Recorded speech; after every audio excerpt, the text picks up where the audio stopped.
Well, she's got a good story. I mean, the first VR I drove was hers. After that, it was just like the first good one I found, I bought. So. Yeah.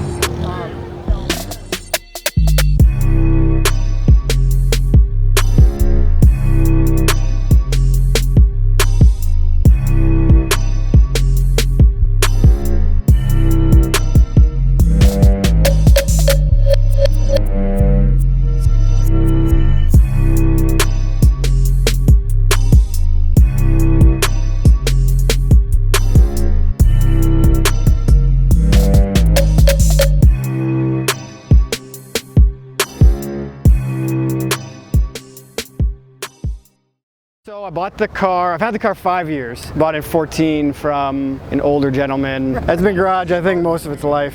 I mean, in 2014 had 55,000 miles. So 10 years, that's probably less than 5,000 miles a year. I kind of pledged to keep it that way, OEM plus maybe at most. So I did refreshes, did some, just suspension stuff to kind of dial it in, and came down the first time and just kind of, got the disease, I guess, to just keep going and build it up and really kind of make it what I wanted it, make it my own. It's something I'll probably never get rid of. 18 by 8.5 BBS CHs, anodized bronze powder coat, brakes are 996, turbo front calipers, suspensions Coney coils with some big rear sway bar. Handling mods were first and foremost, so it could easily outhandle the stock power. The kind of best of both worlds was a turbo VR. I wanted to do it clean. I wanted to do it, simple, but really reliable and really, high quality build. So it's, yeah, it doesn't get better than that for me. Right now, it's low fours at the wheels, probably between 425, 450 at the wheels. Got about 15 pounds on a 7670 turbo. So next step would be full build and all that, would be 600 and 700 plus. So, I built it in 3-4 months, but there was 12 months of prep prior to that, picking the pieces I want, getting parts made, really being selective with it, getting the look. So it's not a full shave and tuck and things like that, but it's very clean and tidy, easy to work on, easy to diagnose, and just a reliable build. So. Biggest things that happened, I was building, getting injectors to seal, which I'm sure everyone can relate to who's done that.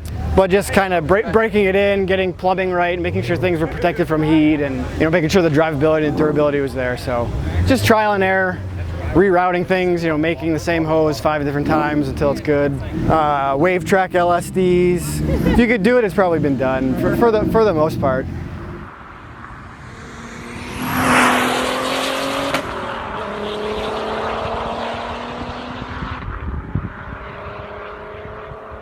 And really, I kind of built the car to really excel on these kinds of roads. So, real tight, real twisty, some long flowing, high power, some elevation, but brakes that can take it, tires that can take it. Being able to put 400 or 500 horsepower to the ground all the time was my goal. So I kind of built it for this event. And as soon as we leave, I start counting down the days. So track days, other events, hard driving is pretty much what it does, what it lives to do, and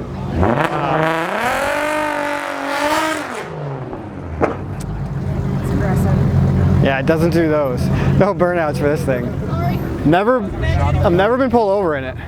A mix of luck and calculated guesses, I guess. Pretty much it was take as much away as possible, kind of get down to the essentials, clean up as much as possible. Almost every hose and line has been replaced. As many as possible right now are all AN, but custom reservoirs, custom routing, that really kind of cleans it up nicely. But like dual purpose custom bottles and things I've made, other stuff from just either motorsports with power steering stuff or high quality coolers and things like that. It's kind of evolved. New coatings, new colors. That's kind of the fun part now. Yeah, so it's really a labor of love with not only cars, but especially the Volkswagens and the Rs and the R32s. The kind of the whole premise of the Wookies in the Woods event. Started with a totally stock car. Takes small steps, takes big steps, but it's manageable, it's doable. Even this task or this engine code or this issue that you're having, it's solvable. The community is like no other car community that I've been a part of or I've kind of been around, and it really enables you kind of do whatever you want, whether it's a 1,000 horsepower build or a reliable daily driver. It may be, you may have a setback or 5 setbacks, but keep it fun, keep it enjoyable, at all possible, and at all times, just reach out to the community. The Vortex forums are somewhat alive still, but VR groups are, and our groups are never going to die in my mind, and you'll get the reward at the end. It's absolutely worth it. So.